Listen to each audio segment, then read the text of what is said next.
Pessoal do YouTube, bom dia pessoal do Facebook, bom dia pessoal do Spotify, diretamente de Curitiba, 10 horas da manhã, como nós combinamos. Deixa eu só me ver aqui se está tudo bem, o Facebook está funcionando, o YouTube parece que também vai funcionar. Devagar, como todos os domingos. Um bom dia a todos e todas. Sejam todos bem-vindos, todas bem-vindas. Eu acho que eu sou o único cara que faz live que já começa no horário e já começa falando, né? Não fico esperando dar quórum, né? Porque depois também, quando as pessoas forem ouvir, já ouvem a aula diretamente. Bom, gente, é com muita alegria então que nós estamos aqui. Hoje é dia 27/8, último domingo de agosto. Esse é o canal Teologia Pé no Chão. Eu sou Eliseu, professor, mestre e doutor em teologia.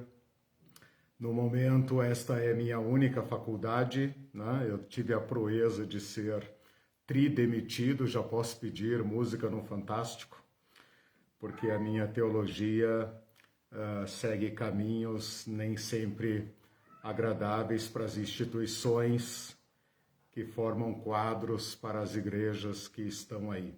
Sou membro de uma pequena comunidade aqui em Curitiba, chamada Igreja Liberta, e com muita alegria estamos aqui para dar testemunho do Reino de Deus. Por favor, lembrem-se de curtir a transmissão, compartilhar, convidar. Se você ainda não é inscrito, não é inscrita no canal, faça isso. Eu acho que nós estamos chegando a 900 inscrições, o que não é pouca coisa, para um canal que trata de temas tão complexos, com aulas tão longas. Então, cada inscrição me enche de orgulho e alegria. No momento, nós estamos com dois cursos em andamento. Nós temos duas transmissões semanais, uma na sexta-feira às 20 horas e outra agora no domingo às 10 horas. Nas sextas-feiras começamos um curso novo, tivemos a segunda aula agora no dia 25, né? Hoje é no dia 25. Estamos estudando nomes e títulos de Jesus. Já estudamos o nome Jesus e na última sexta-feira estudamos o nome Emanuel. Na próxima sexta-feira estudaremos o título Cristo, Messias, Cristo. E aos domingos o que nós estamos fazendo é uma longa e detalhada reflexão a respeito de igreja e reino de Deus. Começamos lá no início do ano, refletindo sobre a igreja em Jesus Cristo. Tivemos 8 aulas para refletir sobre o que significa igreja na sua origem.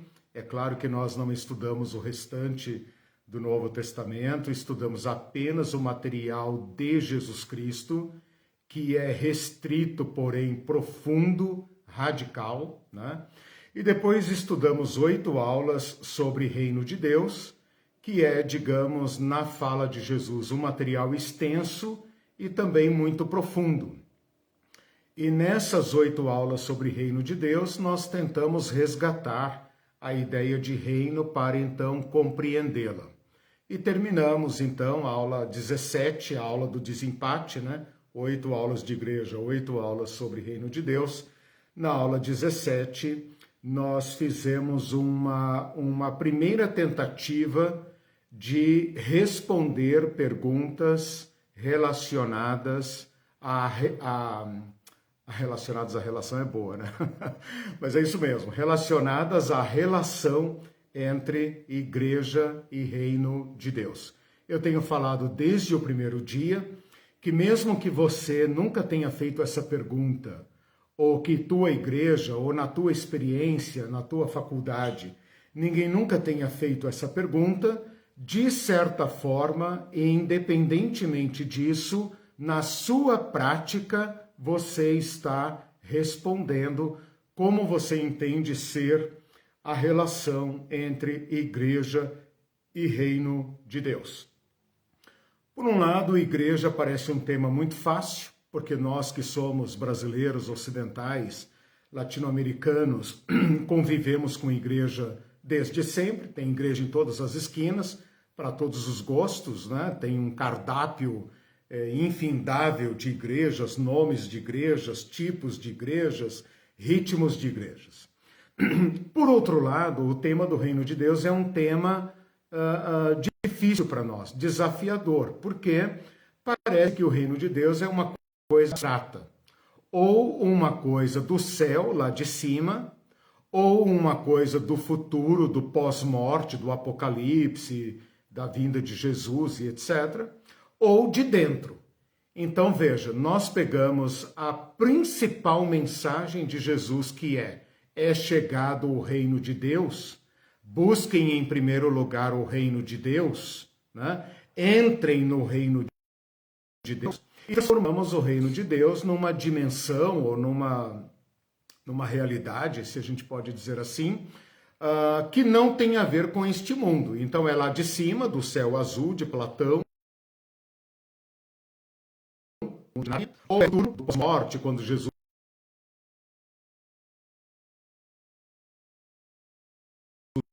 vier, e daí vai acabar o mundo dos testemunhas de Jeová, né? Aquela revistinha do mundo perfeito, todo mundo no gramadinho, fazendo piquenique eternamente, né? Um culto permanente, ou sei lá, né? A Nova Jerusalém celestial, né? Ou então algo aqui de dentro, né? Na minha dimensão interior. Então o reino de Deus tem a ver com a minha devoção, com a minha prática e, se possível, com a minha honestidade e tal. Mas fica restrito a isso. É exatamente sobre este problema que nós estamos nos debruçando. Não é fácil, mas nós precisamos fazer isso.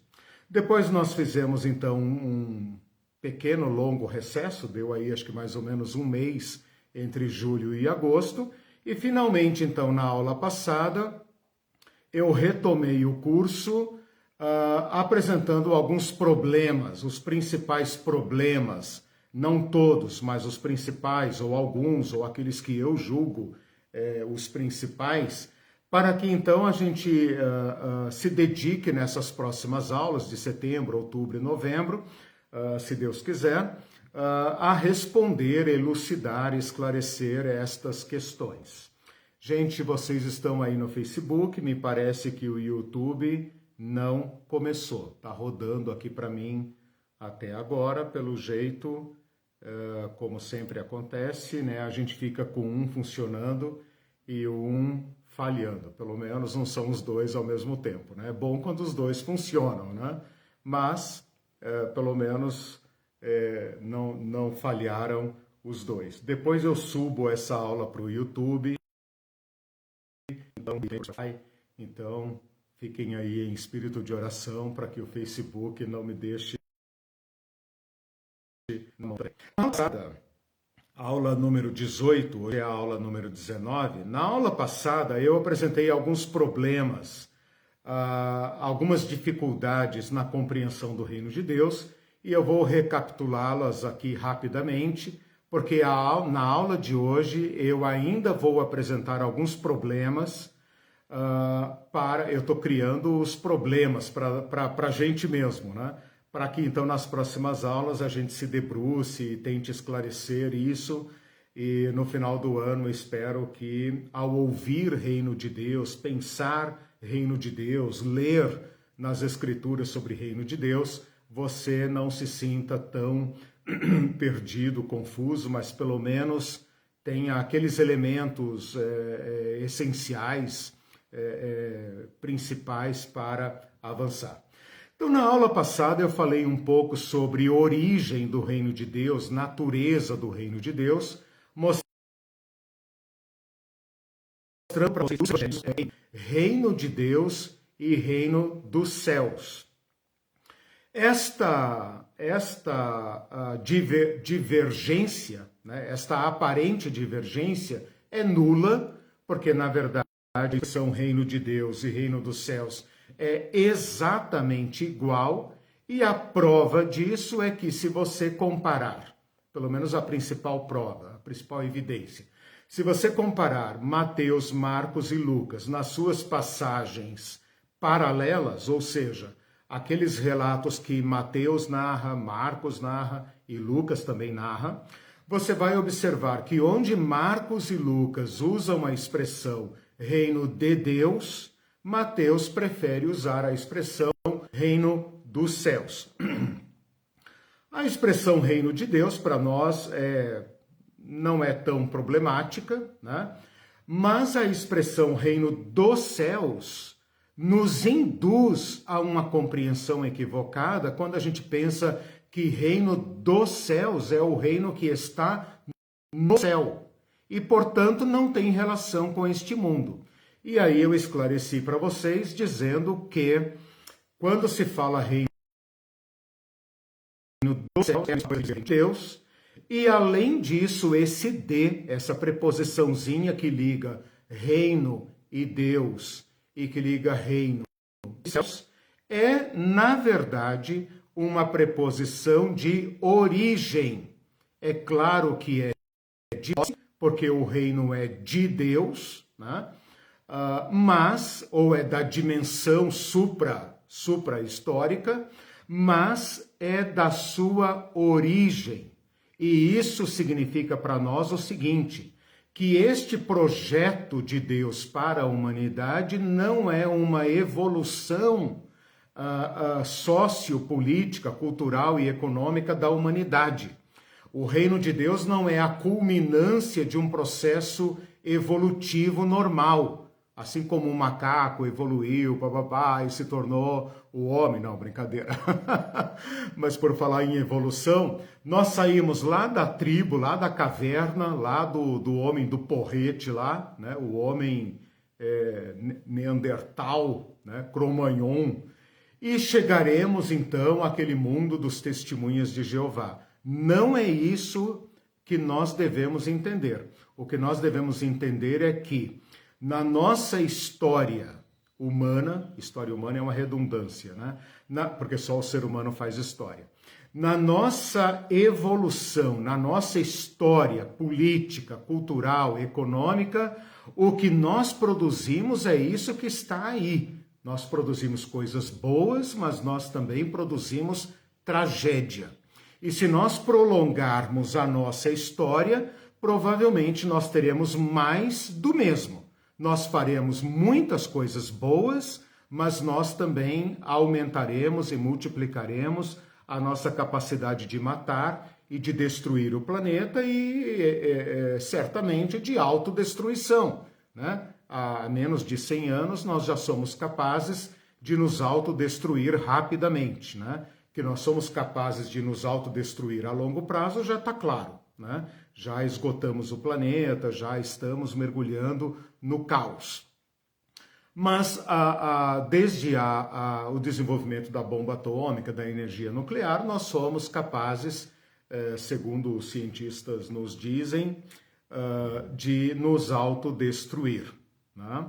Então, o reino de Deus não é uma culminância, ele não vem do mundo, ele não vem da nossa criação. Ele é um rasgo, uma reconciliação, uma entrada de Deus na história da humanidade para nos salvar de nós mesmos. Duas outras perguntas que eu respondi na aula passada, uma tem a ver com o tempo. Quando o reino de Deus? O reino de Deus já veio, está vindo por meio da igreja ou virá no futuro? Bom, para esta pergunta, há 3 respostas de acordo com as dimensões do tempo, passado, presente e futuro.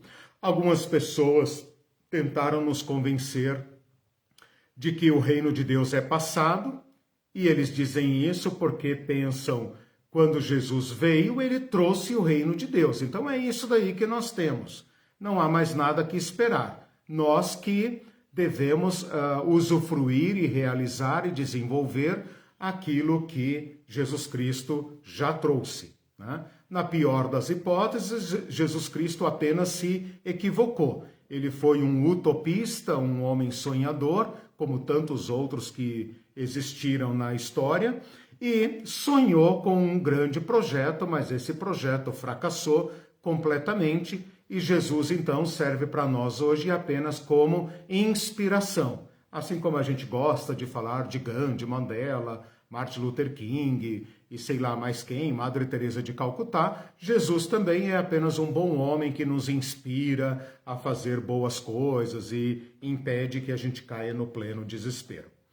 Para aqueles que pensam que o reino de Deus é presente, a igreja está incumbida de executar, realizar, construir e dominar o mundo. E isso tem aspectos eventualmente positivos, mas a história mostra que as consequências são muito drásticas, porque a igreja vai assumir o reino de Deus como um projeto político dela. Nós acabamos de ver, e ainda não estamos livres disso, do trumpismo nos Estados Unidos e do bolsonarismo no Brasil.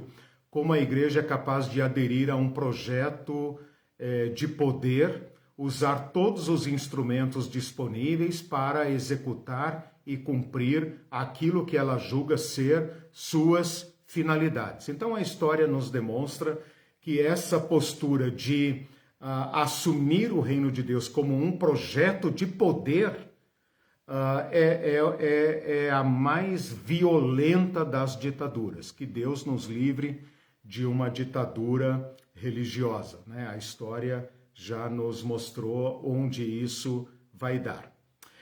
E por último, nós temos a resposta do futuro, onde eu acho que se encontram a maioria dos cristãos. Eles acham que o reino de Deus é uma destruição deste mundo e desta ordem do planeta, do cosmos e tudo mais, e que então nós viveremos no mundo azul de Nárnia e o reino de Deus então é uma coisa do futuro. Em resposta a esta pergunta, eu sugeri uma fórmula. Eu estou fazendo uma longa e detalhada recapitulação, tá? É uma oportunidade que a gente tem de revisar, repensar os problemas, né? Em resposta, então, a essa questão temporal do quando o reino de Deus, presente, passado e futuro, nós defendemos aqui uma fórmula que tem menos de 100 anos, que é uma fórmula aparentemente paradoxal, mas que em relação ao reino de Deus é a melhor a que nós chegamos, que é aquela fórmula já, porém, ainda não. Pode parecer uma contradição de termos, pode parecer uma afirmação até absurda, porque se é já, o ainda não faz sentido. Se é ainda não, então o já não faz sentido. Mas por meio desta fórmula, o que se quer dizer é o seguinte: de fato, Jesus Cristo inaugura o reino de Deus. De fato, Jesus Cristo anda conosco na história, dando testemunho e sinais do reino de Deus. Mesmo assim, aguardamos a plenitude do reino de Deus. Então, o reino de Deus é um evento histórico passado, é uma realidade presente, embora precária e limitada, né? E é também uma esperança futura, né? Que Deus nos dê discernimento e sabedoria para compreendermos esta resposta adequada ao reino de Deus. Mas eu fiz também uma outra pergunta que tem a ver com o espaço. E a pergunta aqui não é quando, mas é onde está o reino de Deus. Porque pensem, irmãos e irmãs, nós sabemos onde está a igreja. Nós dizemos, você está na igreja da rua tal. Não, eu estou na igreja da rua tal, do pastor fulano. Então a igreja, embora ela exceda né? O predinho que está ali, o predinho ou o predião, né? Porque tem igreja lá na periferia, predinho, e tem as igrejas, né, monumentais, as mega igrejas de 1,5 quadra, né? Mas independentemente disso, a igreja para nós é uma realidade concreta. Mas se a gente perguntar onde está o reino de Deus, a gente corre um certo risco de invisibilizar o reino de Deus. Já não basta invisibilizar a igreja, né? Porque nós falamos de igreja visível e invisível, e como ninguém explica o que isso significa, acaba que as pessoas acham que a igreja é invisível. Então, quando as pessoas criticam e falam, olha ali aquela igreja, o que ela está fazendo? Aí o irmão ou a irmã, na melhor das intenções, fala, não, mas essa não é a igreja. A igreja de Jesus Cristo é a igreja eleita dos salvos, dos santos, das pessoas boas, né? E eu sempre pergunto, tá, mas onde ela fica? Né? Ela é um agente secreto? Ninguém sabe onde ela fica, é isso? Ela é angélica? Não, não é nesse sentido que se usa a palavra invisível. Mas no caso do reino de Deus, nós temos aí alguns problemas, né? Onde está o reino de Deus? Eu posso dizer que no endereço da minha igreja, ali está o reino de Deus?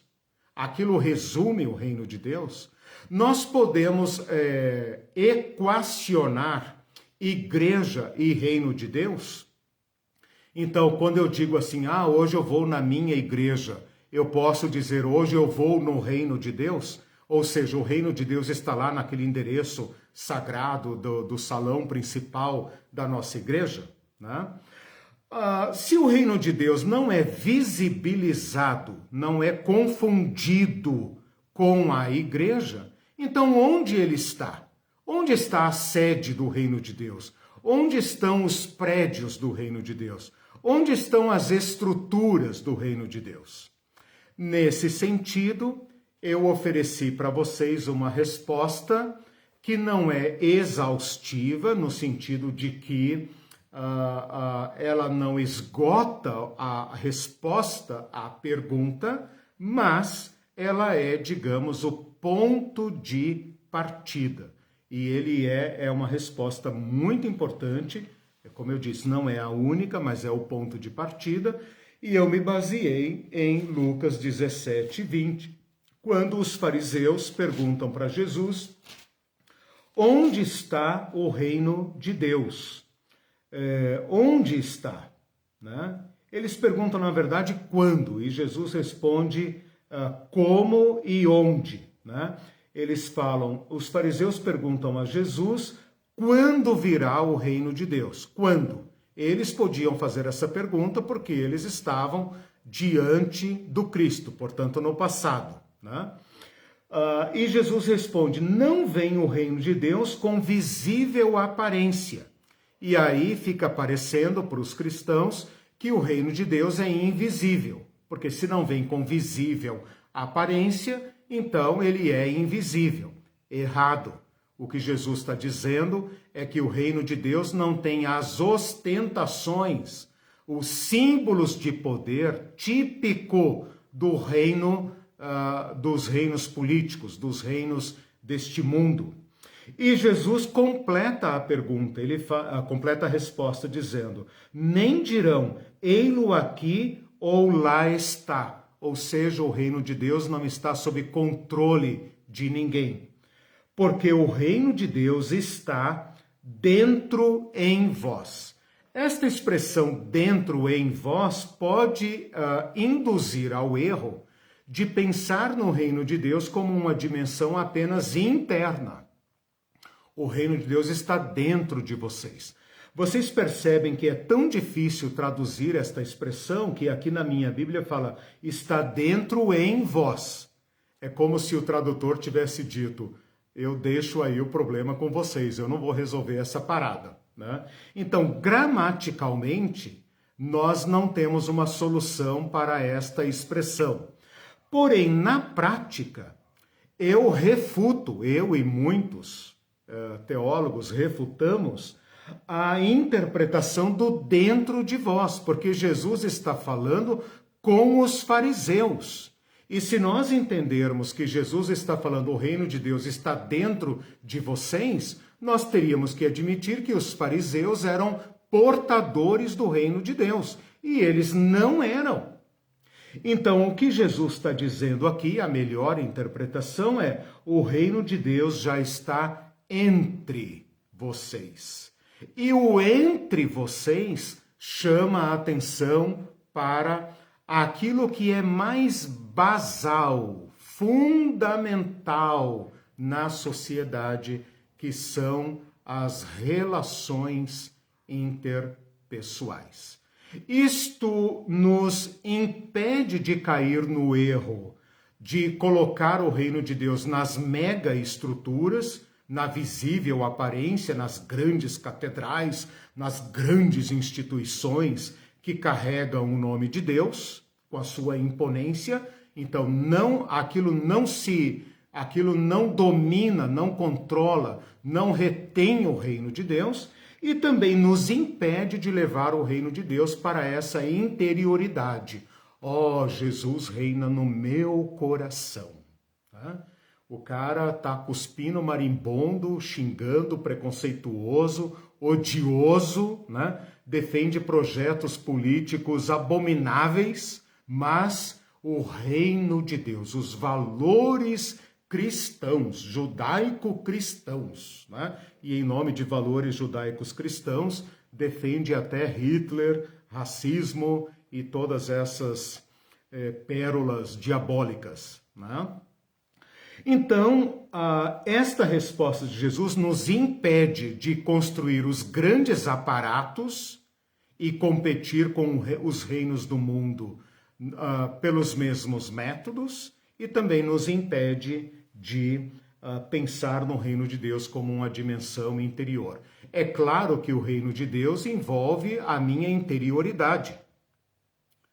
Veja, eu posso viver numa ditadura absolutista como Coreia do Norte ou Arábia Saudita, mas aqui dentro, eu ainda posso pensar o que eu quiser.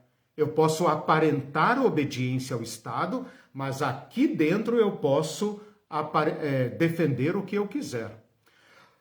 O reino de Deus é de uma ordem tal que ele me ganha por dentro, mas não se resume ou não se retém à minha interioridade. Ele tem que se expressar em relações justas. E é nas relações, nas micro-relações, mesmo a relação entre homem e mulher, entre pai e filho, mãe e filho, as relações de parentesco, esse microcosmos que os conservadores adoram falar, né, da família como instituição divina, nela mesma se reproduzem o que há de melhor e de pior da humanidade. Nela se cometem crimes, abusos e todo tipo de perversão. Portanto, a tragédia da humanidade, a tragédia do nosso povo, da nossa sociedade, do nosso país, é reflexo das tragédias pessoais e interpessoais.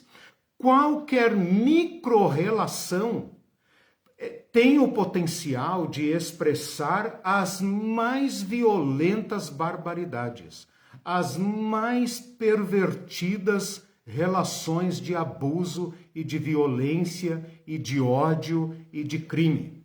Não espanta que nós vivamos uma epidemia de feminicídio. Então Jesus está tocando aqui numa questão fundamental. Enquanto os fariseus estão perguntando, mas onde você vai dar o golpe de Estado? Onde você vai estabelecer a sua corte? Onde você vai colocar o seu trono? Né? O seu palácio, por acaso, será maior do que o de César? Jesus está dizendo, o reino de Deus não vem dessa forma como vocês imaginam. Senão não seria o reino de Deus, seria o reino de César. O reino de Deus vem e já está presente entre vocês. Aqui, meus irmãos, nós podemos pegar uma resposta preliminar. Que as nossas relações, mesmo as mais básicas, aquela que nós estabelecemos com nossos pais, com nossos irmãos, com os nossos cônjuges, com os nossos filhos, com a vizinhança, com colegas de trabalho, no trânsito ou em qualquer relação social, destas mais íntimas, aquelas mais gerais, por exemplo, um condomínio, uma instituição, uma municipalidade, devem ser relações justas. E dentro desta lógica, a igreja se constitui ou deve se constituir uma testemunha privilegiada das relações justas. Lamento dizer, não é necessário repetir, que as igrejas tendem a reproduzir o reino de César. Vem com visível aparência e está ali ou aqui. E com isso, ela perde o seu sal, perde a sua luz, deixa de dar testemunho do reino de Deus e passa a ser uma sócia de César. É claro que, inspirados por Jesus Cristo, na graça de Jesus Cristo, no poder do Espírito Santo, mesmo assim, mesmo que seja uma pequena luzinha, a igreja ainda tem a capacidade de representar novas relações humanas, novas relações sociais e melhorar muito o que está aí. Porém, quando ela fracassa, o fracasso também é uma tragédia. Por último, na aula passada, eu contestei a palavra utopia, porque a palavra utopia significa uma ficção do tipo como é que é, o pote de ouro no fim do arco-íris, né? Muitos teólogos cansados têm adotado a ideia da utopia, mas eu a contesto firmemente, enfaticamente, porque a utopia é como correr atrás do arco-íris, né? É aquele sonho, aquele placebo que você usa para se movimentar, para não cair no desespero. É mais ou menos aquela ideia, esse ano quero paz no meu coração, quem quiser ter um amigo que me dê a mão, muito dinheiro no bolso, saúde para dar e vender e tal. Tudo bem, tudo bem.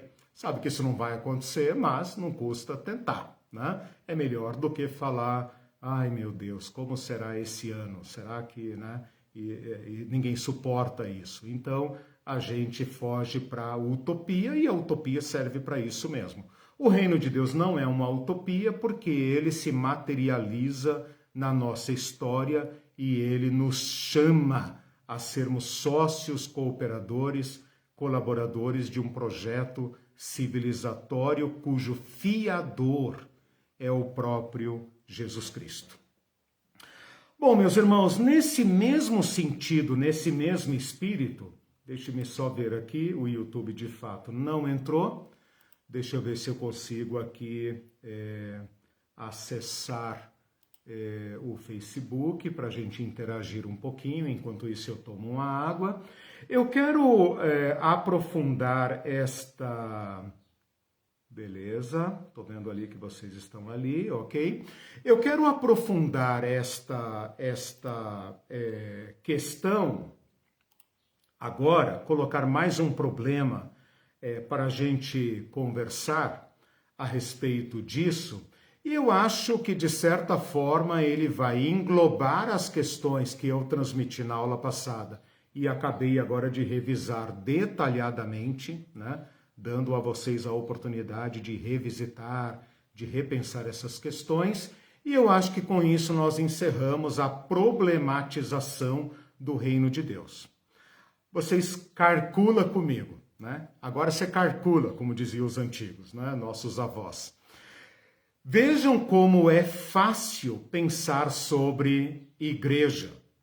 É fácil. A igreja está ali. Não, eu vou na igreja do meu bairro, eu vou na igreja do pastor fulano. Ah, eu mudei dessa igreja para aquela igreja. Ah, essa igreja é barulhenta, aquela igreja é boa, não sei o quê. É fácil pensar sobre igreja. Com seus erros e acertos é muito fácil.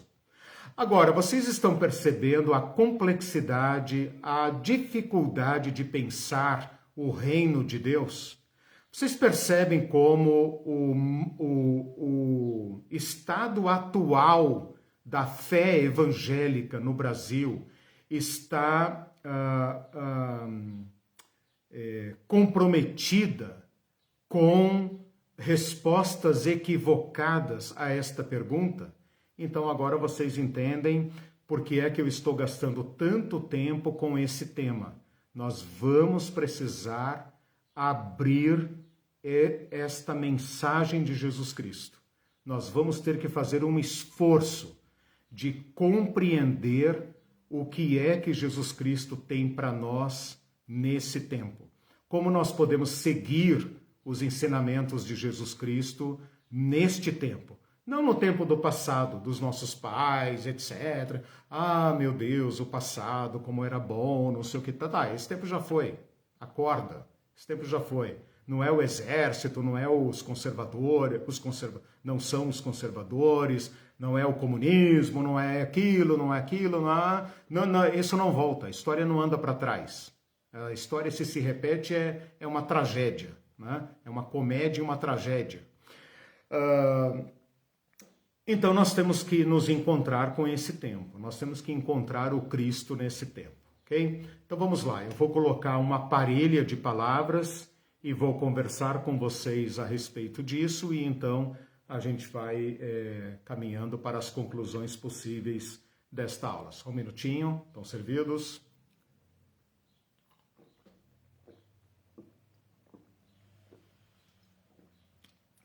Preciso molhar o bico aqui, fazer um pit stop, né? Uma parada técnica.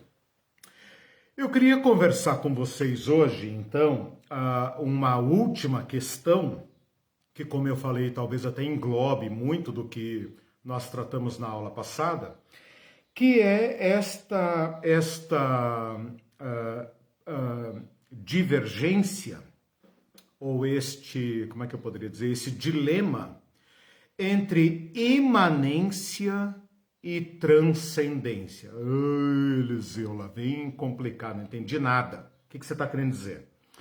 Veja, essas palavras são, digamos, sofisticadas, técnicas, complexas, mas eu vou começar por explicá-las, pelo menos o necessário para a gente poder conversar, e aí você vai ver o que elas querem dizer. A palavra imanente, ela é colocada aqui como sendo o contrário de transcendente.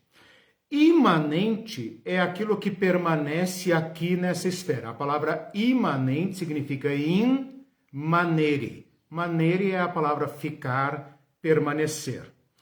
Quando a gente fala imanente, imanência, nós estamos fazendo um contraste entre o mundo histórico, material, concreto, aquilo que a gente pode ver, tocar, a história, o mundo real, o mundo das pessoas, o mundo das nações, o mundo da ONU, da OTAN, da Guerra Fria, da China, do BRICS, a África, a Ásia, a história, a Europa. Nós estamos falando deste mundo, estamos falando desta dimensão humana, histórica, política, econômica, cultural. Isto é o imanente, ou seja, aquilo que está dentro, que está aqui no nosso olhar, na nossa experiência e disponível aos nossos sentidos. Por exemplo, se eu falo assim, a ONU, não sei o que, você imediatamente consegue perceber, a ONU, tá, Organização das Nações Unidas, sede em Nova York, etc, etc. Ou então, a Ucrânia e a Rússia e tal. Tá, tudo bem, é o Putin e o Zelensky lá, tá, é a guerra, a Crimeia, não sei o que, né? O BRICS e tal, não sei o que, o Trump, papapá. Sei lá o que, tsunami, não sei aonde, golpe de Estado, não sei aonde e tal. Isso a gente poderia falar de uma dimensão imanente, ou seja, nosso mundo e as coisas dele. Nesse sentido, nós poderíamos pensar ou perguntar: o reino de Deus é imanente? Ou seja, o reino de Deus é parte desta realidade histórica, concreta? Eu posso colocar numa mesma frase, por exemplo, ONU, OTAN, China e Reino de Deus? Ou eu estou misturando alhos e bugalhos aqui, né? Bom, então segura aí, segura esse conceito de imanente. Quando eu falar de imanente, você pensa na história, no mundo, na política, na economia, nas gentes, em tudo isso que diz respeito ao nosso mundo. Nós e nós, o planeta, né? É isso que importa, pelo menos nessa acepção que eu estou colocando. A palavra transcendente é uma palavra latina, tricomposta, ou seja, ela é composta de 3 étimos, 3 partículas, e ela começa com que significa para lá, né? Então, transportar, transferir, outro, todo esse tra, né, significa para lá, indica esse movimento daqui para lá. Ad ascendere. Esse ascendere é composto de a, no sentido de direção, né? Direção, preposição a, né? E o scandere, que é subir. Então, em resumo, eu gosto da etimologia, porque a etimologia me ajuda a traduzir a palavra e interpretar a palavra, né? Então, em resumo, tirando esse floreio linguístico, né? A palavra transcendente significa subir para lá. E com isso nós queremos nos referir àquilo que está para além do nosso mundo. Então, é para lá e é para cima. Para cima aqui é no sentido de superior, no sentido de metafísico, no sentido de além do físico, além do material. Então nós poderíamos pensar o seguinte: tudo que nós vemos aqui, tudo que é imanente é material, histórico, concreto. Transcendente é aquele espaço superior para lá de nós, onde nós lançamos tudo que é invisível, abstrato, espiritual, místico. Então a religião, Deus, diabo, demônio, céu, inferno, etc, etc, não dá para falar disso na ONU, não dá para falar disso no Congresso Nacional, não dá para falar disso no mundo concreto, no mundo da realidade. Estas coisas são transcendentais, elas são de outra dimensão. Então, quando você fala assim, quando morrer, eu vou para o céu. Tá, a morte é uma coisa aqui, da nossa realidade. Mas ir para o céu, não, aí você já está falando de outra coisa, aí já é transcendente. Então, quando nós falamos de que algo é transcendental, nós estamos falando é espiritual, é de outra dimensão, etc, etc. Então, a gente poderia fazer aqui a mesma pergunta. O reino de Deus é transcendental? Ou seja, o reino de Deus não é deste mundo. O reino de Deus é de Deus. Onde Deus está? No céu. Então, o reino de Deus é do céu. O reino de Deus não é material, o reino de Deus é espiritual. É aquilo que os crentes falam muito, né? Isso você não entende porque você não é espiritual. As coisas de Deus são loucura, né? E então eles fazem as maiores barbaridades e tal. E eles falam, não, mas isso vocês não entendem porque vocês não são espirituais, né? Então nós usamos esse dilema imanente e transcendente para falar do mundo concreto versus as coisas do céu. Deu para entender? Então vocês percebem que são palavrinhas complicadas, não são palavras populares, são, digamos, talvez palavras complexas ou cultas ou técnicas, né? Mas elas devem ser usadas, né? Eu desafio vocês a incorporarem estas palavras no seu vocabulário para poder refletir mais profundamente sobre essa questão que eu quero apresentar para vocês. Por exemplo, se a gente pensar em Marx, se a gente pensar no comunismo, marxismo, ali nós temos um exemplo de um projeto político, um projeto humanístico, um projeto civilizatório absolutamente imanente. É difícil falar em qualquer tipo de transcendência, qualquer coisa que transcenda as relações econômicas, a produção, o consumo, a distribuição. É difícil falar sobre qualquer coisa disso num projeto comunista marxista. Por que os comunistas marxistas tendem a ser, nas suas experiências históricas, especialmente do século passado, ateístas? Porque eles entendem que qualquer pensamento que descole desta materialidade da vida é uma fuga e é um escape da realidade, é uma manipulação, é um narcótico, é um ópio. Lembra daquela frase clássica? A religião é o ópio do povo? É isso. Se você misturar as coisas transcendentais, as coisas do espírito, as coisas do céu, essas coisas da religião, com o mundo concreto, você acaba narcotizando essas pessoas e essas pessoas tendem a se tornarem pessoas passivas, manipuláveis, conformadas, né?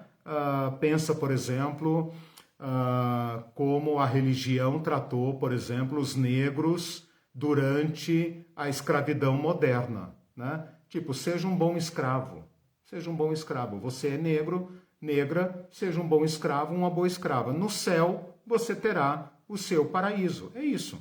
Então, a religião, essa esperança transcendental, servia como um tipo de narcótico, como um tipo de anestésico, paralisante daquela sociedade. E eles eram imobilizados, desestimulados a lutarem pela melhoria de suas vidas.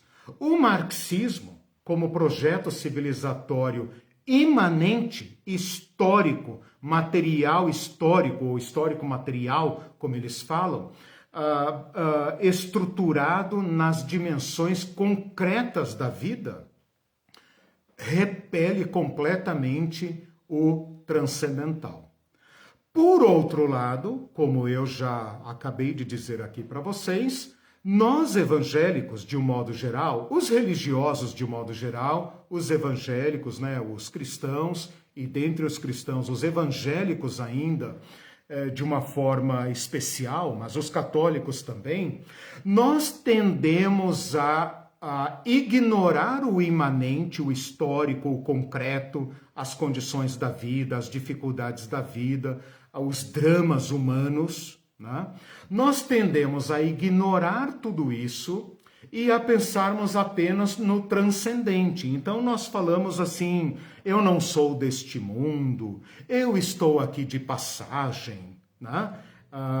Eu sou destinado para o céu, né? Então nós praticamente renunciamos a esta vida, renunciamos a essa existência, renunciamos à história, renunciamos ao mundo, não o mundo como sistema contra Deus, como eu falei na aula passada, mas renunciamos ao planeta, renunciamos às gentes, renunciamos à sociedade, renunciamos à política. Nós renunciamos a tudo isso e nos guardamos para uma outra dimensão, para uma outra realidade.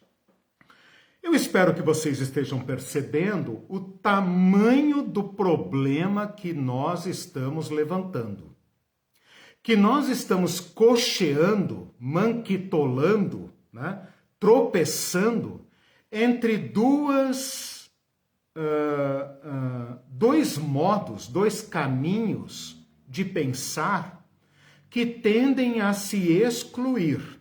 Então, grande parte dos religiosos despreza este mundo, despreza a natureza, despreza as pessoas, despreza a política, despreza tudo que diz respeito ao mundo. Eles vivem aqui como se fossem condenados a essa existência. Então o sofrimento, a privação, a pobreza, tudo isso é preparação para o mundo do porvir. É o mundo do porvir que importa. Por outro lado, outros projetos humanos, políticos, como, por exemplo, o comunismo, o marxismo moderno, né? e outras formas também, resolveram romper com este placebo, com este narcótico religioso e convencer a humanidade de que ela deve deixar para lá essas esperanças do mundo por vir, essas esperanças do outro mundo, do paraíso, do depois da morte, e pelo amor de Deus, não pode falar pelo amor de Deus, porque eles não creem em Deus, né? Pelo amor de Deus, vocês me entenderam, né? Pensem neste lugar, cara, o que importa agora é o teu aumento de salário, porque se você tiver aumento de salário, você melhora as condições de vida da sua família, você garante o estudo dos seus filhos, você garante que eles terão melhores condições de vida. O que importa agora é você se filiar no sindicato, na associação de bairro, no partido político, nos conselhos, e você tem que lutar por melhores condições de vida agora. E se você fizer da sua vida uma dedicação à humanidade, você terá valido a pena, não importa se há outra vida depois da morte ou não, isso não importa. O que importa é que, seja lá onde quer que esteja a Madre Teresa de Calcutá, se existe vida após a morte ou não existe vida após a morte, se ela está no purgatório, no céu, no paraíso, no seio de Abraão, sei lá onde é que ela está. Não importa. Mandela, Gandhi, sei lá, esses santos e santas da humanidade que a gente exalta, né? Não importa. Importa que eles deixaram seu nome na história. As primeiras mulheres que lutaram contra o patriarcado, as mulheres que lutaram pelo direito ao voto, as mulheres que lutaram pelo direito de trabalhar fora, os políticos que fizeram grandes projetos que melhoraram a vida de centenas, milhares, milhões de pessoas, invenções que mudaram completamente, médicos que salvaram vidas. Isto é que importa, imanente. Bom, com isso nós estamos diante de um problema muito sério. Porque se nós levarmos esta relação do imanente e transcendente, do histórico e do espiritual, ou eu poderia colocar assim, o material e o espiritual, né? As coisas da economia, da política, versus as coisas de Deus, evangelização, etc, etc. Se a gente levar essa discussão para a igreja, aí a coisa começa a encrencar, né? Porque a igreja tem uma dimensão imanente, claro, né? Ela está aqui, está no mundo, ela tem prédio, tem CNPJ, ela paga, não paga imposto, etc.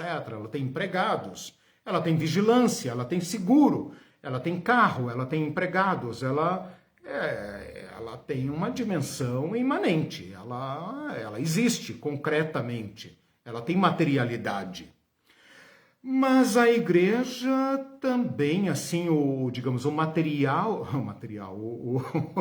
objetivo dela, a missão dela é transcendental, ou pelo menos uma boa igreja deve ser transcendental, né? Uma igreja que pensa apenas em salvar almas para o céu, né?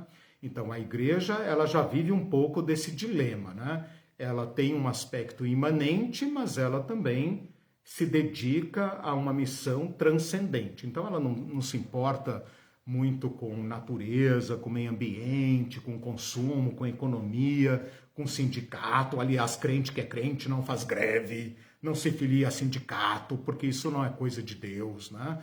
Então, percebam que na igreja a gente já tem um pouco de problema com isso, né? Ou a gente tenta separar essas duas coisas, ou então a gente une essas duas coisas da pior forma possível e o resultado é a bancada evangélica, né?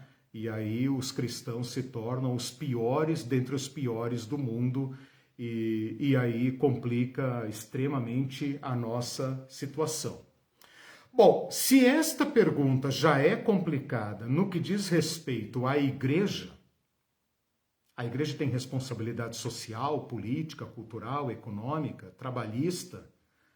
Esses assuntos dizem respeito à igreja? A política diz respeito à igreja? A igreja, nos últimos tempos, abraçou projetos políticos como nunca antes na história desse país.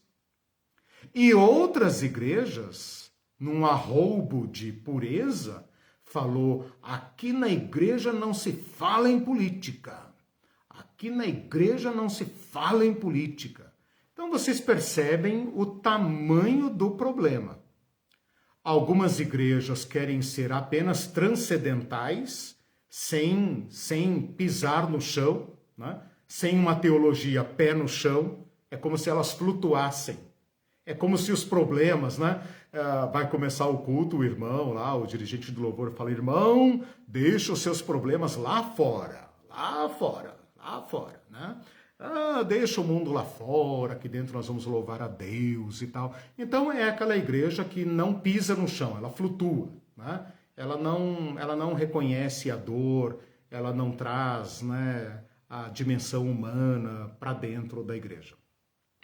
E por outro lado, nós temos as igrejas que querem estabelecer uma relação com a sociedade, mas o faz da pior forma possível, né? É a igreja da bancada BBB, né? Capaz de se unir a bala e boi sem crise, né? Em defesa dos valores judaico-cristãos, né? Como dizem aí os buena gente, né? Os buena gente. Bom, se isso é complicado em relação à igreja, que dirá em relação ao reino de Deus? Percebem o tamanho do problema? Que dirá em relação ao reino de Deus? Se nós pensarmos no reino de Deus como transcendental, o reino de Deus é do céu, é da dimensão espiritual. O reino de Deus não é deste mundo, né? Se nós pensarmos apenas desta forma, então a igreja vai se relacionar com o reino de Deus como se fosse uma porta da esperança, né? É como se ela fosse o bote salva-vidas do mundo. Deus não veio salvar o mundo, ele veio te salvar do mundo, né? Então, se a igreja entender o reino de Deus como sendo aquilo que está acima das nuvens, ela vai tender a praticar a sua missão, a cumprir sua missão desta forma. Ela não se preocupa com nada, desde que ela salve almas, né, para quando Jesus vier levar todo mundo embora, e aí cumpriu-se a missão. Se a igreja entender o reino de Deus apenas como projeto político, então os seus membros serão pessoas envolvidas apenas em política, sindicato, etc. e etc. Muitos cristãos conservadores da direita, capitalistas, tendem a ser transcendentais e se relacionarem com o mundo de forma equivocada, ou alienada, ou pervertida, né? E muitos cristãos progressistas, cristãos que votam na esquerda, cristãos mais liberais, cristãos da resistência, tendem a ser imanentes e não conseguem estabelecer uma relação entre a sua missão no mundo, não conseguem estabelecer uma relação, por exemplo, entre uma greve por melhores condições de trabalho e a esperança escatológica. Não consegue estabelecer uma relação entre estas dimensões materiais, históricas, dramáticas da vida e as questões transcendentais. Eles estão tropeçando num lado ou no outro. Isso está muito claro agora no Brasil, né? Depois do governo do Inominável, que contou com o apoio maciço dos evangélicos, das igrejas, das instituições religiosas no Brasil, e depois da sua derrota, né, e a eleição deste governo popular progressista de esquerda, né, trabalhista e de esquerda, isso está muito claro, né? A divisão ficou muito acirrada, né? Nós temos de um lado aqueles cristãos que não querem se envolver com política, mas eles têm seus representantes que fazem esse servicinho sujo, né, de se envolver com política, não para melhorar o mundo, mas para defender seus interesses corporativos, porque é para isso que serve a bancada evangélica, né? Não é para votar melhorias nas condições de vida, políticas públicas e tal. Pelo contrário, é para defender seus interesses corporativos, né? Então, os parlamentares evangélicos, em grande medida, são aqueles representantes dos grandes conglomerados religiosos, das grandes empresas, né? É a mistura de igreja com empresa, que estão lá para defender seus interesses. Eles votam de acordo com seus interesses, são capazes de dar os braços a qualquer tipo de gente para defender seus interesses. Então, de um lado você tem esses conservadores, cristãos de bem, né? Ultraconservadores, capitalistas, direitistas, etc, etc, né? E de outro lado você tem esses cristãos que praticamente não tem mais sequer uma liturgia, né? Mal conhecem a Bíblia, mal conhecem as Escrituras, muito dificilmente participariam de um curso como esse, poderiam estar, digamos, numa aula lá do partido dele, ou do sindicato, ou algum tipo de coisa assim, né? Militando, né? Mas dificilmente teria tempo, ou interesse, ou condições de refletir sobre esta problemática.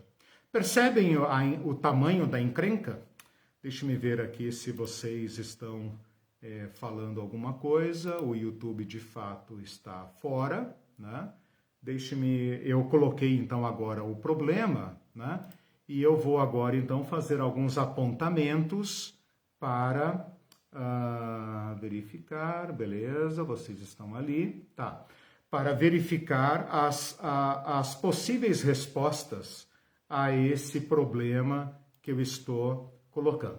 Bom, para fazer uma breve recapitulação, eu estou introduzindo aqui duas palavras que requerem uma definição. A palavra imanente, você deve entendê-la como sendo tudo aquilo que se refere à nossa experiência humana, histórica, política, material.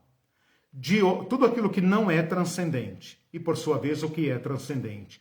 Tudo aquilo que é, digamos, de outra dimensão, que é espiritual, que é metafísico, que é divino, tudo aquilo que diz respeito a Deus, ao céu, à eternidade, essa outra matéria, né, que o nosso mundo tem uma dificuldade imensa de entender. Trazendo essas duas palavras, né, que podem ser simplificadas como material e espiritual. Material é imanente, espiritual é transcendente. Trazendo essas duas palavras para a relação igreja e reino de Deus, eu mostrei para vocês o tamanho do problema, né? Então, de um lado nós temos a igreja que se pensa vinculada apenas ao transcendental, ao espiritual, né? E é aquela igreja que não quer se envolver com absolutamente nada, e quando se envolve pelas vias erradas, porque não refletiu profundamente, adequadamente sobre esse tema. E por outro lado, nós temos aqueles que pensam a igreja não tem que ficar pregando essa baboseira de céu, de não sei o quê, de inferno, pecado, perdão, cruz. Não, a igreja não, a igreja, se ela quiser ser igreja, ela se filia a um bom partido e vai militar, vai dar comida para o pobre, vai lutar por melhores condições de vida, por política habitacional. Isso é ser igreja, pronto, né? Se a gente traz isso para a matéria do reino de Deus, a coisa fica mais complicada ainda, porque aí agora fica mais complicado, né? Porque se a igreja já tem dificuldade de pensar o problema, imagina pensá-lo do ponto de vista do reino de Deus. Primeiro a gente está lutando para entender o que é o reino de Deus, né? Onde ele está, como ele se materializa, né? E pensar isso em termos de imanência e transcendência, nós ficamos, de fato, numa situação muito complicada. Um exemplo de projeto de reino, de governo imanente, é o marxismo, né? Repele completamente a transcendência e pensa apenas em termos práticos, econômicos e políticos, concretos. Um exemplo de projeto transcendental é os religiosos de um modo geral, né, com a sua escatologia escapista, dispensacionalista, por exemplo, que renuncia ao mundo, rejeita o mundo e pensa apenas em termos de céu, futuro, transcendência, mundo espiritual, né? Eu falei muito sobre isso quando nós estudamos o livro de Apocalipse em 2021, né? Acho que foi em 2021 que nós estudamos o ano inteiro sobre Apocalipse, que eu falei sobre dispensacionalismo, falei sobre Tim LaHaye, falei sobre essa série Deixados para Trás, que é um exemplo, né, de um pensamento escapista, de um pensamento que pensa o reino de Deus como sendo apenas futuro ou interno, né? E que não tem nenhuma responsabilidade. E pior do que isso ainda, é que este pessoal escapista, esse pessoal religioso, eles tendem a pensar que tudo está determinado por Deus. Então, por exemplo, se a Amazônia está sendo devastada e destruída, se os índios estão sendo mortos, tudo isso está de acordo com o plano de Deus. Isso tem que acontecer, meus irmãos. Está havendo ameaça de guerra na Europa, Rússia e China, Estados Unidos? Não se preocupem, tudo está determinado por Deus. Foi Deus que quis. Deus planejou tudo isso e ele vai causar estas coisas. Então, os cristãos, além de ficarem irresponsáveis, conformados com isso, eles podem chegar ao ponto de se alegrar com isso, de desejar isto. Em vez de gemer com a criação, eles passam a gostar disso, né? E então eles não têm responsabilidade política, eles não têm responsabilidade nenhuma, né? E quem não tem responsabilidade nenhuma se torna massa de manobra para os projetos que estão aí de plantão. Eu estou lendo um livro de um teólogo, eu não vou arriscar falar o nome dele aqui agora para não falar errado, Brackemeyer. É um teólogo luterano do Rio Grande do Sul, escreveu um livro muito bom sobre o Reino de Deus. E ele, agora eu começo a caminhar para algumas pontuações a respeito disso que eu trabalhei com vocês. E ele falou o seguinte: por um lado, nós estamos com uma dificuldade muito grande. No nosso mundo hoje, no mundo moderno, nesse mundo do século XX para cá, né, do século XIX, século XX especialmente, e claro, século XXI, nós estamos com muita dificuldade de falarmos sobre o espiritual e sobre o transcendente. Por quê? Porque nós estamos todos formados dentro de uma cosmovisão científica. Então veja o que aconteceu nos últimos 100 anos por aí, né? a ciência assumiu um papel que antes era da religião.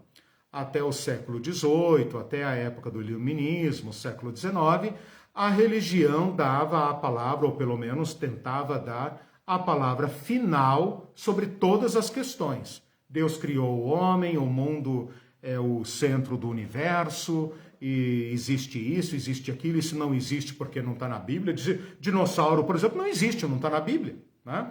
Então a religião arrogava para si a palavra final sobre tudo. Esse papel evidentemente derreteu, não porque a igreja repensou sua posição, pelo contrário, né? Mas a ciência se impôs, né? A ciência se impôs com grandes avanços tecnológicos, etc., e ela se impôs. E ao fazer isso, a ciência, ou esse mundo materialista, né? Esse mundo do século XX, o mundo de Freud, de Nietzsche, de Marx, esse mundo que nós conhecemos, empurrou a religião para fora. Então, todos os assuntos que dizem respeito à transcendência, ao espiritual, perdeu o seu vocabulário, perdeu o seu discurso. É muito difícil hoje articular um discurso e falar sobre algo que está em solução de continuidade, ou não está em continuidade com a história humana, com o mundo concreto, material, científico. Então, este fato social, este fenômeno social, empurrou a igreja para fora do mundo. E a igreja, de certa forma, gostou disso, né? A igreja sentiu isso como sendo até um privilégio, né? Claro que nem sempre foi assim, mas ela gostou disso. Uma outra questão que torna muito difícil para os cristãos falarem da sua fé transcendental é aquilo que eu já falei, que a esperança num mundo glorioso, num futuro, a esperança em Deus, a esperança na volta de Jesus, a esperança num mundo justo, tende a, na prática, paralisar. Uma coisa é você falar pro pobre, meu amigo, vá à luta, cara. Vá à luta. Lute para mudar as suas condições de vida e da sua família. Faça greve, vá para a rua, faça piquete, enfrente a polícia. Ou você faz isso ou você vai morrer na miséria, você, seu filho e seus netos. Outra coisa é você dizer para esse cara e falar: Jesus te ama e no céu você terá uma mansão. O cara pode morar num barraco e passar fome, mas ele se agarra a esta esperança e a usa como se fosse um narcótico, uma bebida forte, né? E com isso ele desafoga a sua frustração, o seu desânimo, e ele então, ao invés de esta esperança em Cristo funcionar para ele como um combustível, como um dunamis, como um poder, acaba se tornando para ele uma coisa mais ou menos tipo: tá tudo bem, tá tudo bem. No céu eu vou andar em ruas de ouro. E além de esta pessoa se tornar conformada, ela se torna indiferente ao sofrimento do outro. O que ela vai oferecer para o outro? Cara, sofra neste mundo, não tem problema. Quando morrer, vai para o céu. Basta você fazer isso, isso e isso. Quando morrer, vai para o céu. Então, assim, teu patrão não te paga salário, você sofre todo tipo de abuso e todas essas coisas aí. Não tem escola, não tem educação, não tem nada, tem que catar papel na rua, etc, etc. Fique tranquilo. No céu você vai andar em ruas de ouro, você vai ter uma coroa de ouro e tal. E esta esperança exerce na pessoa um efeito paralisador e pior, de indiferença. Ele pode chegar ao ponto de se alegrar com as tragédias, com as guerras, com a desgraça. Por quê? Porque quanto pior, melhor. Quanto pior o mundo, mais perto da vinda de Jesus. E uma outra coisa, uma outra dificuldade que esse autor coloca é que é muito difícil falar de reino de Deus quando nós temos problemas graves para os quais os cristãos não apresentam solução. Então, quem é que vai querer ouvir uma mensagem sobre o reino de Deus se nós temos problemas agora? Se nós temos dificuldades urgentes, quem tem fome tem pressa. O que me interessa o pão do céu? O que me interessa se no futuro, depois que eu morrer, eu vou sentar no paraíso, no seio de Abraão e participar do banquete do Cordeiro, se agora eu tenho que comer o pão que o demo amassou? Então, tudo isso desloca muito a tentativa da igreja de reagir a esse estado de coisas. Junto com isso, esse autor coloca algumas refutações. Então vejam, a ciência, vou começar de novo lá, eu falei da ciência, falei do efeito paralisador e falei do drama humano. Agora eu vou apresentar uma refutação para cada, uma justificativa para cada. Esse autor diz o seguinte: o problema da humanidade não está resolvido. A ciência, de fato, revolucionou o mundo, mas ela não resolveu todos os problemas, né? O século XX foi espantoso, por um lado, nós colocamos o homem na lua, nós fazemos cirurgia por robótica e etc. Mas nós também criamos a bomba atômica. E nós multiplicamos imensamente a angústia.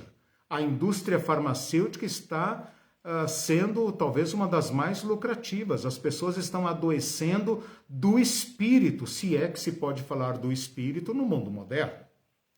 Então, a ciência encheu nossos olhos há 100 anos atrás, mas também nos decepcionou profundamente. Então, a ciência, ela não pode falar sobre tudo, de modo que ainda há um espaço para a teologia, para o evangelho, para a fé. Com respeito ao efeito paralisador, uma crítica muito contundente é a seguinte: todos os projetos políticos que adotaram o ódio à religião, o ódio a Deus e a eliminação da religião e de qualquer esperança escatológica não reverteu essa energia para a revolução. Pelo contrário, essa energia acabou criando sociedades ainda mais violentas. Porque se eu só tenho este mundo para viver, então é aqui que eu tenho que se dar bem, né? E então houve também fracassos gigantescos, decepções profundas nas sociedades que impuseram o materialismo, impuseram o ateísmo e proibiram toda forma de fé. Eles também fracassaram, porque isso não se tornou o que os profetas do marxismo, leninismo pensavam, que esta energia gasta e paralisada pela religião iria se tornar uma energia em favor da revolução. Ou seja, se o homem desistir do paraíso, do céu, e dedicar sua energia a construir o paraíso aqui, em uma geração nós construiremos algo como o reino de Deus sem Deus, né? O reino de Deus sem Deus. Não precisamos de Deus para criar o mundo justo.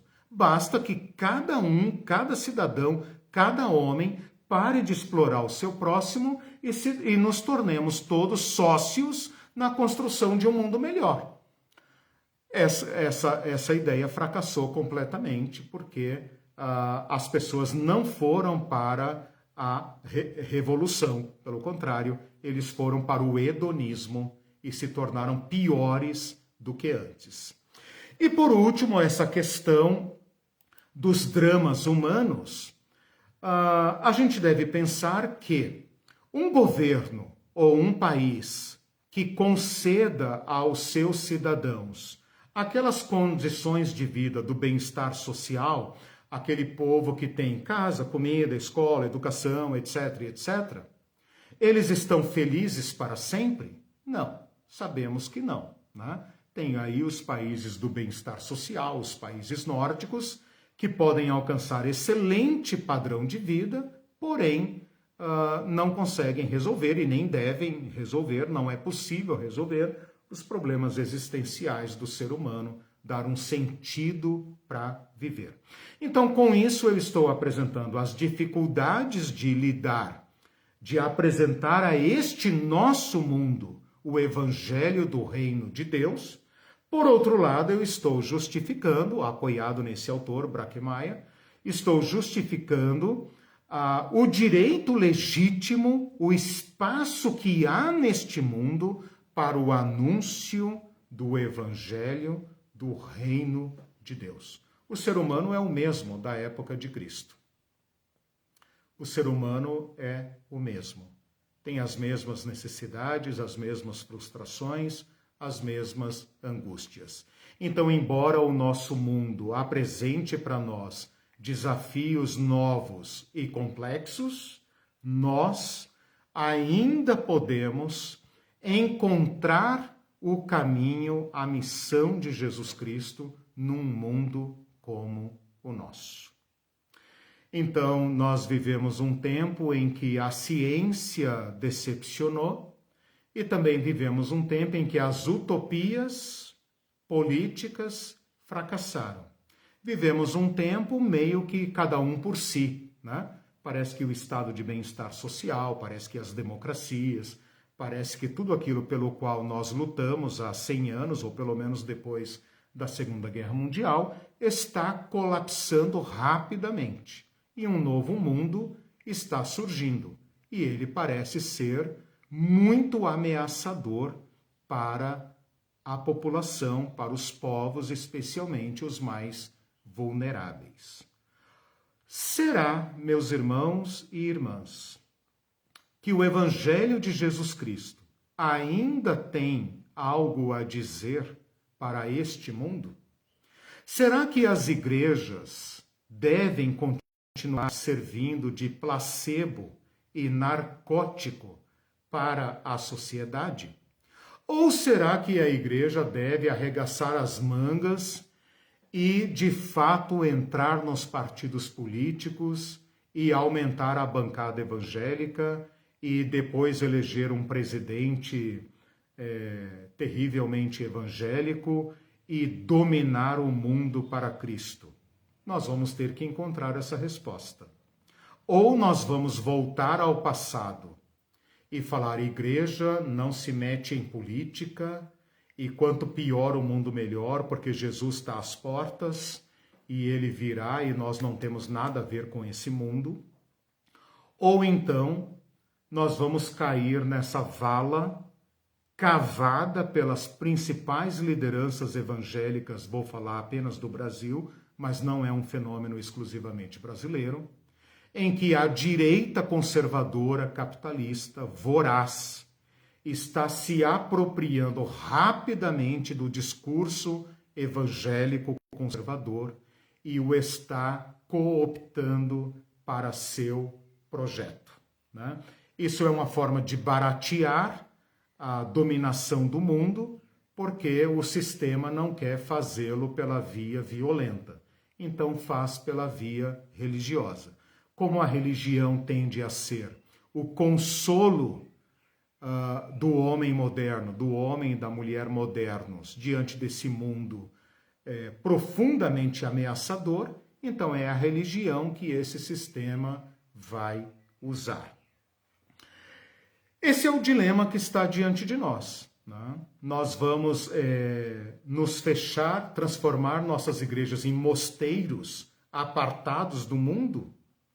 nós vamos adotar uma teologia do domínio e eleger nossos conservadores brancos, homens, etc., para dominar o Congresso Nacional e esmagar a esquerda, né?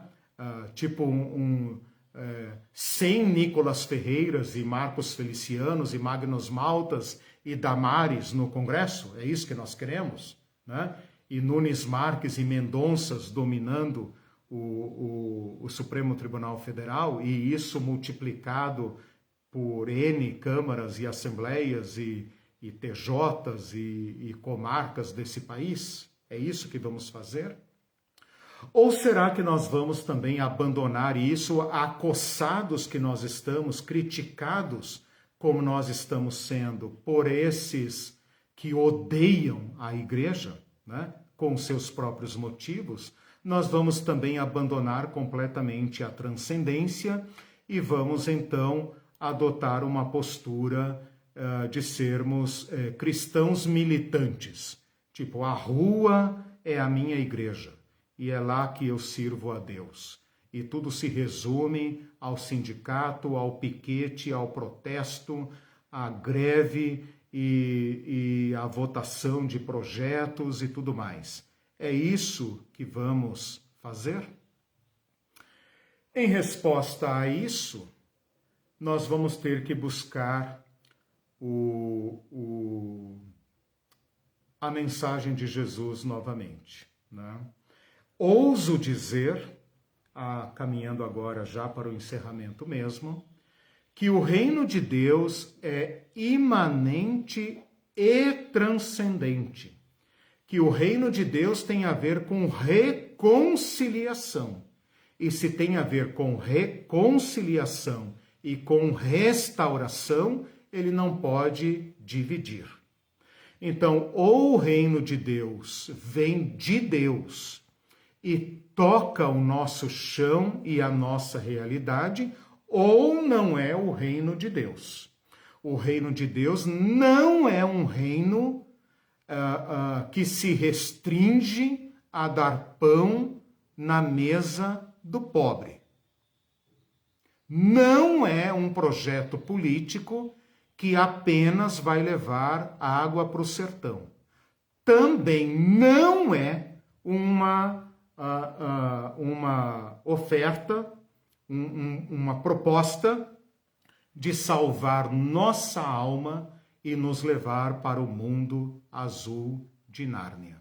Se nós fizermos isso ou pensarmos assim, nós não compreendemos a mensagem de Jesus. Jesus se fez carne, habitou entre nós, viveu na Palestina, viveu na plenitude da realidade humana e de dentro da nossa realidade humana anunciou um reino, um novo modo de ser humano. E esse novo modo de ser humano vai nos levar a uma culminância. E esta culminância será obra de Deus e co-obra nossa. Não cobra nossa. Cooperação. Operação com Deus. Então, o reino de Deus não é obra humana sem Deus. Também não é obra de Deus sem o ser humano. Senão, não precisaria de igreja, né? O reino de Deus é a reconciliação. É o encontro do ser humano com seu Criador. E, portanto, consigo mesmo. E, portanto, com o seu próximo. E, portanto, com o mundo. E, portanto, com a natureza. Somente assim nós podemos dizer: aguardamos a manifestação do reino de Deus. E enquanto aguardamos, gememos. Isso faz parte do já, porém ainda não. Então, meus irmãos, a aula de hoje foi para tocar num problema crucial. Eu sei que eu usei uma terminologia mais culta, mais sofisticada, mas eu desafio vocês a pensarem nesses termos, a analisarem suas igrejas e seus próprios dilemas à luz desse grande dilema, deste grande problema da imanência e da transcendência. Nós todos estamos com problemas nessa área. Todos nós pensamos ou numa fé transcendental e nos eximimos de responsabilidade com o mundo, ou então nós usamos o mundo para nos defender enquanto estamos aqui, é a bancada evangélica, ou então os cristãos de esquerda que dão uma banana para essa coisa toda de igreja, essa coisa errada toda, e vão para o mundo. Todos nós estamos com dificuldade nisso. Não fiquem preocupados, nem envergonhados, nem tristes com isso. Nós vamos ter que revisitar profundamente o Evangelho para encontrar no homem Jesus Cristo e nos discípulos de Jesus Cristo respostas possíveis. Talvez a gente não chegue à melhor resposta.